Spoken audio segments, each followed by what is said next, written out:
Chodesh Adar Samach, Yeshiva College. It's amazing that we have finally arrived at Chodesh Adar. After having 2 Adars this year, we're at Adar Bet, which is the real Adar, because it's the Adar that's close to Nisan. Nisan being the month of open and revealed miracles. Adar is the time where the miracles are a little bit more hidden. And that is because there's a very, very special motif that happens within Adar. It's Purim. And Purim is the Megillah. In the Megillah, we don't find Hashem's name. When we look at our lives, often we also can't see Hashem's name.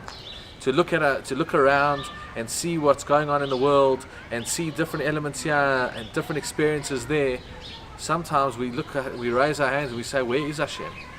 And that's the challenge, and that's the growth, and that's the gift of Adar, is that we learn to find Hashem in our natural world, in the world that we live in our day-to-day lives. We seek out Hashem and we find Hashem. We look for those little cues and those little elements, and we look at the story of our lives. We look backwards, and when we look backwards, we see how all the little events conspired towards one another to create the experience that we have today, to have achieved the growth that we have within our lives now. And that's why the Megillah is called Megillat Esther.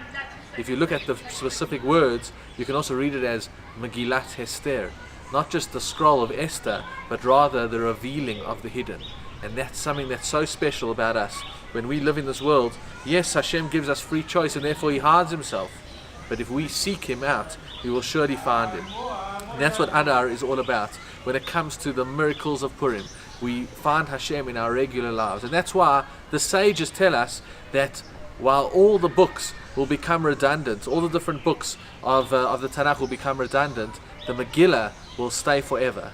Because the way that we find Hashem in our daily lives is always going to be relevant and just be on even a higher level at the times when Mashiach comes. But today is the beginning of Adar, and I want to share with you just a little idea around that. That the Mishnah tells us that B'chodesh Adar mashmi'im al ashkalim. In the beginning of Adar, what would happen is that the officers of the Beit Din, of the court, would go around and they tell everybody, start getting your shekel. Get your shekel ready, because you've got to come bring your machatzit shekel that's going to be for the building of the maintenance of the Beit HaMikdash. And we know that when we bring the half shekel, we're telling the world and we're expressing to ourselves, we're expressing to our fellow Jews, and we're expressing to Hashem that we know that we are incomplete without another Jew. Only when we unite with ourselves do we find completion, and then do we find purpose. And that's why Mishenichnas Adar Marbim B'Simcha. At the moment that we start Adar, we sense the power of that half shekel, we connect with someone else, and then we start increasing in our simcha, in our clarity of purpose, in our set sense of where we are going, what we're trying to achieve, because that's what simcha is about. Simcha is about being happy. Yes, sometimes we say that we are happy because of the smiles on our faces and the funny things that we do. That's clear and open joy in that moment. But the true definition of simcha is the understanding that life is about a journey. It's about a path. It's about realizing that every step in that journey is towards a purpose that sometimes we can't see. But we have faith in Hashem that every single experience within our lives, whether it feels bad or whether it feels good, is on that path of achieving purpose, that path of coming closer to Hashem, that path of realizing our unique potential as that half shekel. And therefore, as Adar starts, we realize that our essence is half a shekel.